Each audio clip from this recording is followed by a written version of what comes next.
Last night on MasterChef Australia, You need to create that comeback of the century. 6 eliminated contestants battled it out in the invention test. I'm here to get a place in the house. And Jimmy, Peter and Courtney all secured a place back in the competition. And I say, bring it on.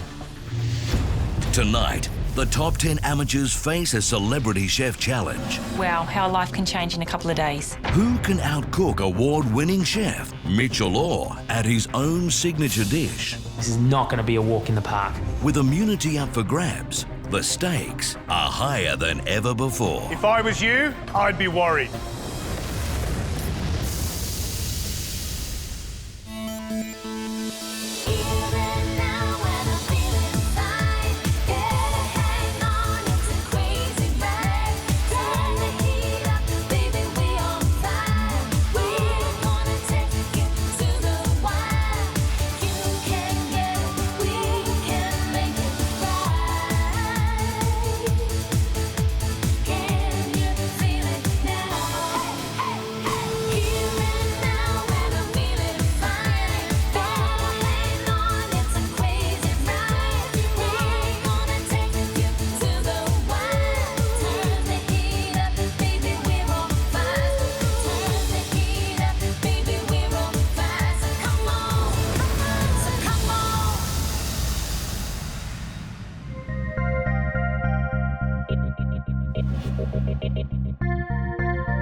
Feels a little bit strange being back in the house. It's like being in someone else's house. You feel a little bit like, oh, do I need to ask about opening the cereal? And you're in someone else's fridge. It doesn't quite feel like home just yet, but they'll come around.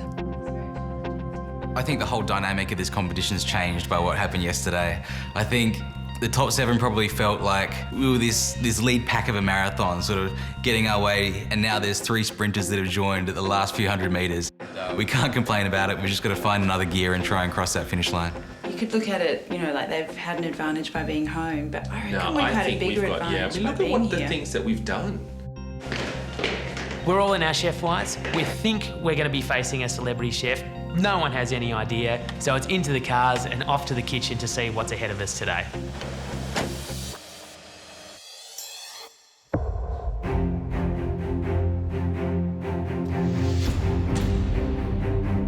Walking in the kitchen this morning, it feels good. I'm a lot more relaxed this time round. I'm ready to cook. I came here to cook, and I can't wait to see what we're doing today. Welcome back to the MasterChef kitchen. Peter, Jimmy, Courtney, welcome home. Yesterday, you won your right to be back here by coming through 2 tough days of challenges. The challenge today, for all of you, is the Celebrity Chef Challenge.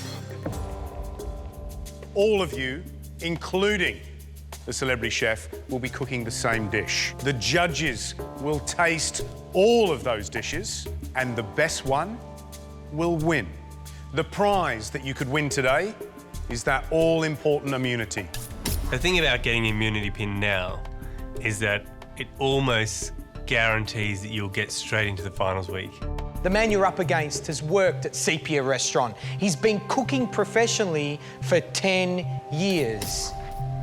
He's only 26 years of age. Please welcome to the MasterChef kitchen, Mitchell Orr.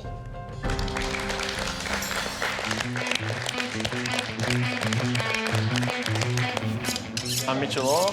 I am the Josephine Pinelli Young Chef of the Year for 2010. My philosophy on food is based in Italian traditions and flavours, and while respecting those traditions, not being bound by them and being able to have a little bit of fun. To give yourself the best chance of being a success, you just got to believe in yourself and work hard. How you going, everyone? Hey, how you doing? See Mitchell Orr walk into the kitchen, he's looking at 10 of us thinking, you guys stand no chance of making my dish. Guys, because it's the blind tasting, we aren't allowed the pleasure of watching you cook. That means we'll have to go and wait in the restaurant for your attempts to beat young Mitchell Orr. Good luck.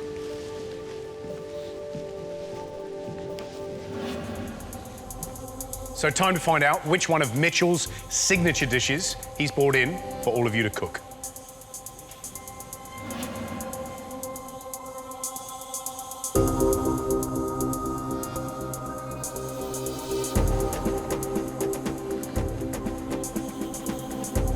dish we're all going to be cooking today is risotto of saffron, bone marrow, prawn and licorice. It just looks like a piece of art. First thing I think is, this dish is the curse of MasterChef. Not one risotto has been cooked beautifully in this competition. Okay, so the star of the show is the saffron and bone marrow risotto. Really traditional, old school, done for thousands of years. Licorice powder, a sheet of prawn crudo, raw prawns, and a prawn reduction, and then flowers and herbs for aromatics and freshness. Going up to taste, I realised how many little intricacies are on this plate. A really beautiful balance of saffron and slight cheesiness. There is a lot to this. This is not going to be a walk in the park.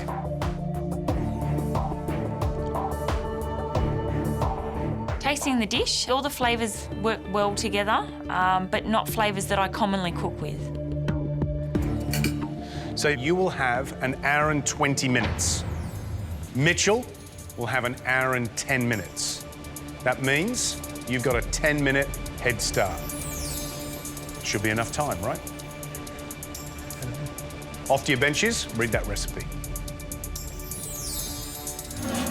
You've got 1 hour and 20 minutes to reproduce that beautiful dish.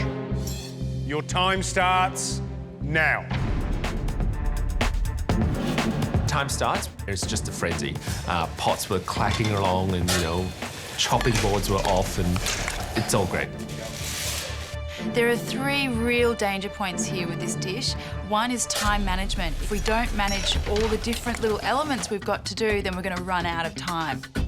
The way I tackle this is to get the small processes out of the way early, so you don't have a lot to do at the end. First thing I start on is the licorice.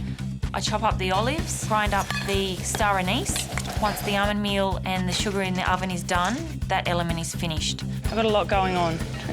I'm really trying to push on to get the risotto on. The second danger point is that prawn reduction sauce. It's so easy to burn or overcook those prawn shells, and if you do, the entire sauce will be a disaster. 5 minutes down already and 5 minutes before Mitchell starts cooking. Make the most of your head start. Mitchell, anybody doing anything odd? They look all right, but they all need to have their prawn shells on now, toasting and getting on. So making the vinaigrette, making that reduction, because that's going to take a while to come right down. If they don't get it on now, what's going to happen? Well, it's not going to have enough time to reduce, and it's going to look like water on the plate. With my prawn reduction bubbling away, I now turn my attention to the prawns, which I've got to peel, clean and chop up to make that beautiful prawn sheet on the plate. It has to go on a sheet of baking paper, topped with another one, and then gently bashed out to a nice thin layer.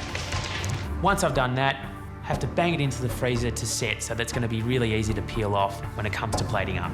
Your 10 minutes head start is over. Mitch, you can start cooking. It's time for Mitchell to start. I'm just getting my prawn head sauce on, so hopefully he doesn't catch up too quickly.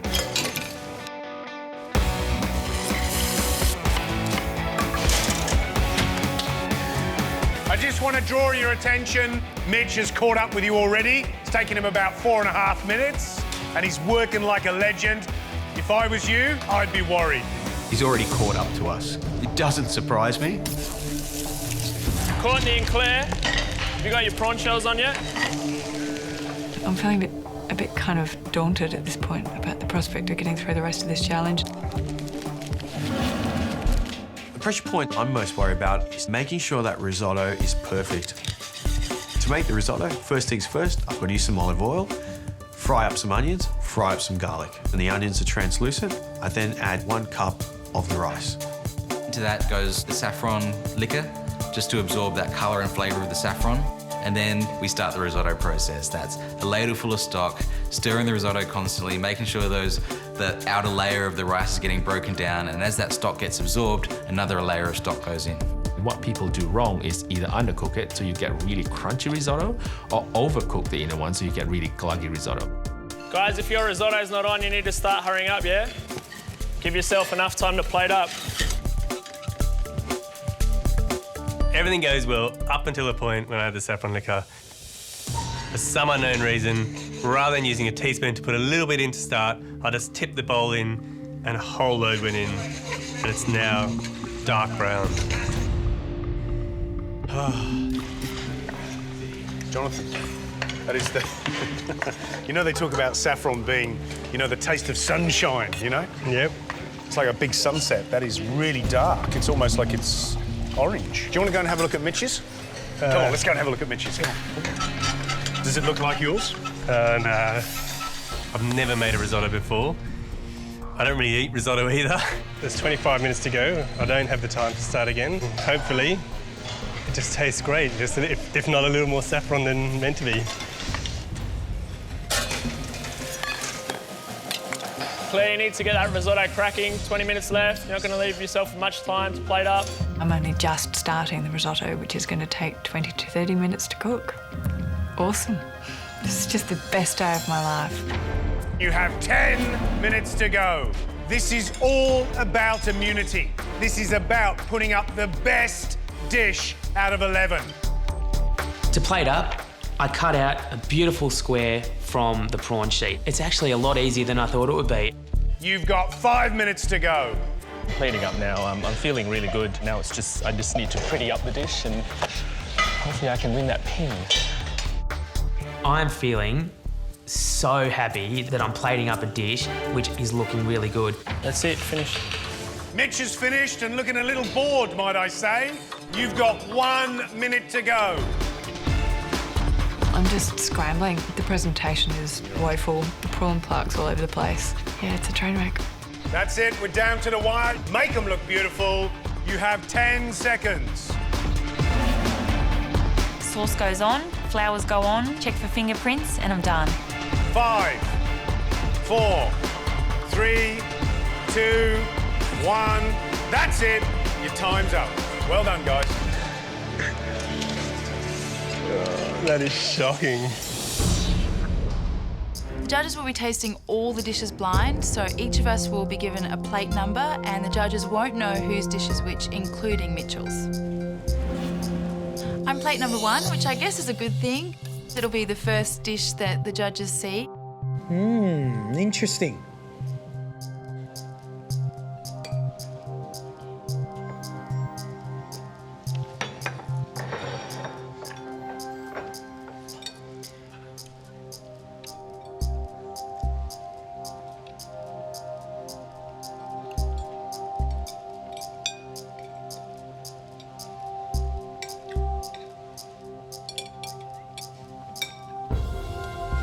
Right from word go, and for me, it's crunchy rice. But I have to say that the risotto does have a good flavour, even though the rice isn't cooked. It is that thing of experience, isn't it? It's not a disaster. And really, in terms of the dreadful risottos we've had in this kitchen before, that one is 2 minutes away from being good. Yeah. The other ones have been 2 or 3 days away from being good. I don't think the judges are going to give immunity to a dish that looks messy, and I think mine looks messy.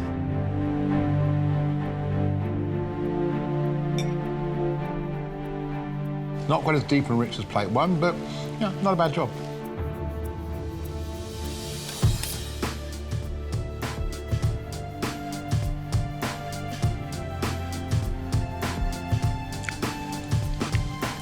It's like prawn caramel.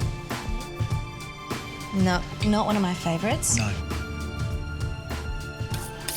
Yeah, I'm happy with plate number 4. 4's good. It means death in Chinese, but it's good.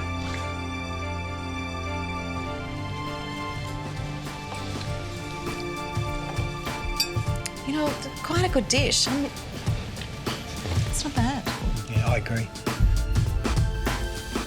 I'm in the middle of the pack here. Plate number 5, fingers crossed. It's as if we've been looking at the same dish through a fog for the last 4 plates.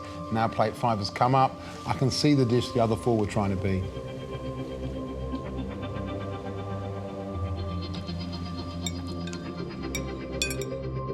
This is to the tooth. This is al dente. I mean, you wouldn't complain if you got that. What's nice about plate 5 is it set the benchmark for the next 6 dishes to come.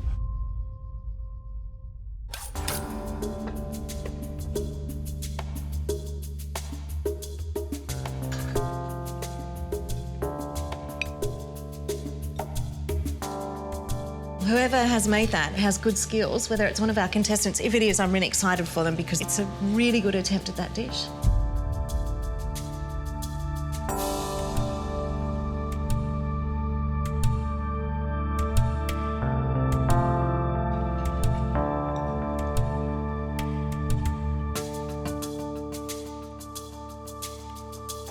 The risotto's got good flavour, but for me, that prawn is impeccable. It would probably be better if the judges didn't have to taste my dish. Doesn't matter for me whether I'm 1, 8, 11, who cares?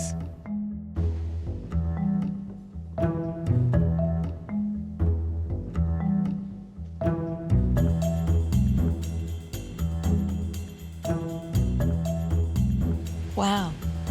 Literally. That is revolting looking. You know, hopefully it tastes better than it looks. Maybe looks could be deceiving. George, it would be impossible for it to taste worse than it looks.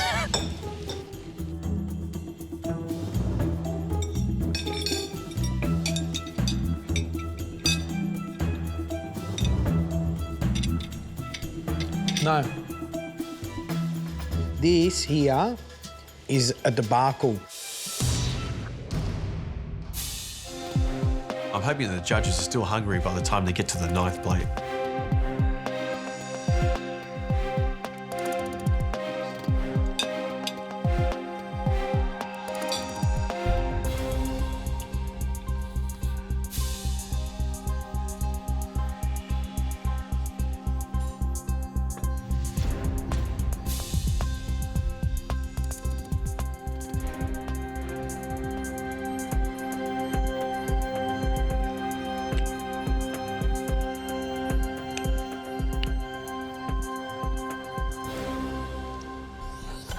What I taste is a good handful of Parmesan.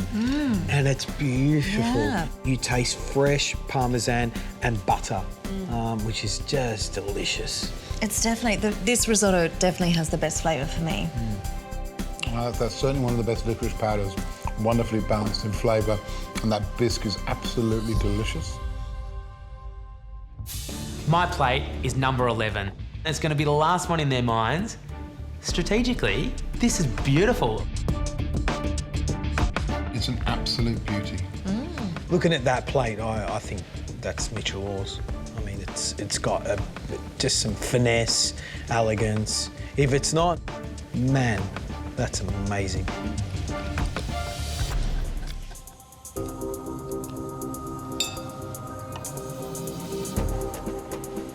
That's good. That prawn is an absolute standout. That is... It's just shimmering away, Yeah, isn't it? it's showing really good technique in the kitchen. Great skills. Wow. Well, I reckon we've got 4 or 5 great contenders for the best dish we've seen today. I think we know in our minds who the top 3 are, but more importantly, who's won. Should we go and tell them? Welcome back, judges. We just had a marathon tasting of 11 beautiful risottos. Of course, this is a Celebrity Chef Challenge. And if Mitchell produces the best dish today, then no one wins immunity. But if it's one of you that has produced the best dish, then you will get that immunity badge. Each contestant put their food down in the order that they stand. So plate number 1 was Marion. Plate number 11 was Peter.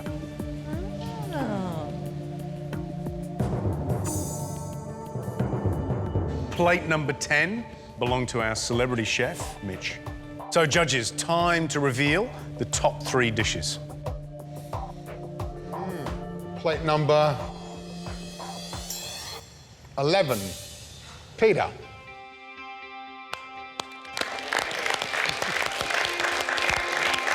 My heart almost jumps out of my throat. I cannot believe it. This is absolutely awesome. Plate number 5, Courtney.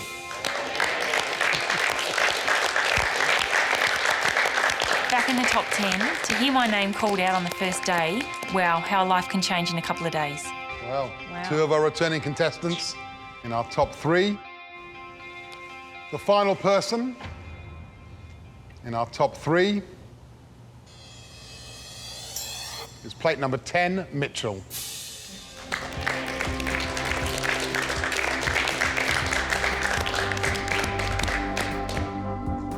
So, Mitchell, you were worried you weren't going to get called then? Little bit, yeah. Courtney, I thought your dish was beautiful. And to me, when I first looked at it, it looked like somebody who cooks with confidence. The plating just spelled confidence to me, the way that everything was arranged, great symmetry on the plate. Courtney, Peter, you guys really deserve to be back in this competition. Peter, that was plated up impeccably. It looked beautiful. And Mitchell, nicely rounded dish. Didn't quite have the neatness of the prawn presentation of Peter's, but that risotto is absolutely perfect. I'm feeling great and starting to feel a bit nervous that I could actually do this. Well, it was an incredibly close race. The winner was plate number 10, Mitchell.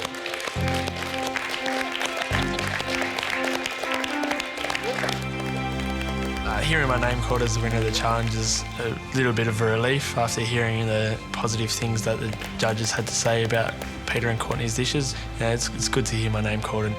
You know, Mitchell, the secret of that dish is balancing some pretty intense flavours and showing the techniques that you showed on your plate. And that was the secret of why you won. Mitchell Orr, thank you for coming into the MasterChef kitchen and sharing a little bit of your Young Chef of the Year magic. I'm sure these guys have picked up a few tips. Hopefully. We thank you so much and I hope to see you back here soon. Cool. Thanks, guys. Seeing Mitchell leave the kitchen, I look at him and think that this is a young bloke with the world ahead of him, and I can't wait to see what he does next. I just want to say to you guys that walking around, there was a renewed energy today. I think that the 3 contestants that are now back in this competition have given the other 7 of you a reason to compete. It's been a massive day for you lot today. Tomorrow is going to be even bigger. When you get home, there's a little surprise waiting for you. So what are you waiting for? Get on home. I don't like surprises. I don't like surprises in this competition. It usually means something bad. Tomorrow night on MasterChef Australia. This challenge is about both teams cooking the same dishes. The amateurs prepare afternoon tea for 100 of the country's best cooks. What could possibly go wrong? It's a bake-off as 2 teams recreate the same 5 classic dishes. Lamington versus Lamington, scone versus scone. Can the contestants' skills match the experience of the Country Women's Association? Those 100 ladies without their tea and cakes are going to be very angry.